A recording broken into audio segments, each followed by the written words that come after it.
রাজধানীর পুরান ঢাকার Sheikh Borhanuddin post graduate college 2015 সালে কলেজটির অধ্যক্ষ হিসেবে নিযুক্ত হন মার্কেটিং বিভাগের শিক্ষক মোহাম্মদ আব্দুর রহমান।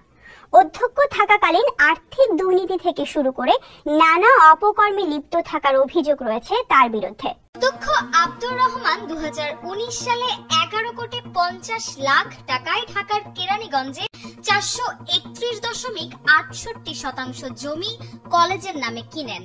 তবে এখনো পর্যন্ত সম্পূর্ণ জমি বুঝে পায়নি কলেজ কর্তৃপক্ষ। চুক্তি অনুযায়ী চেকের মাধ্যমে লেনদেনের কথা থাকলেও তা করা হয়েছে নগদে।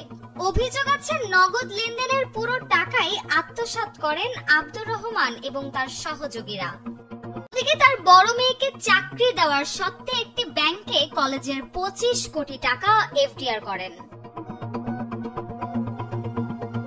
শিক্ষক নিয়োগেও ছিল তার দুর্নীতি। 2016 সালে জারি করা প্রজ্ঞাপন অমান্য করে 2019 সালে তিনি 45 জন শিক্ষককে নিয়োগ দেন অবৈধভাবে।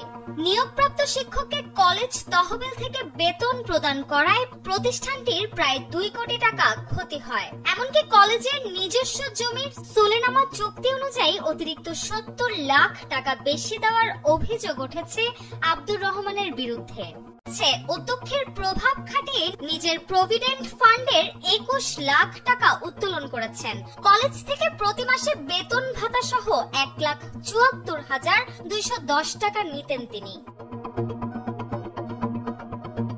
অল্পদিনে বনে গেছেন অঢেল সম্পত্তির মালিক। উত্তরায় বাড়ি, পূর্বাঞ্চলে একাধিক ফ্ল্যাট, ময়মনসিংহ শহরে 10% জমি, 2টি প্লট রয়েছে আব্দুর রহমানের। তার বিরুদ্ধে ওঠা সব অভিযোগই মিথ্যে।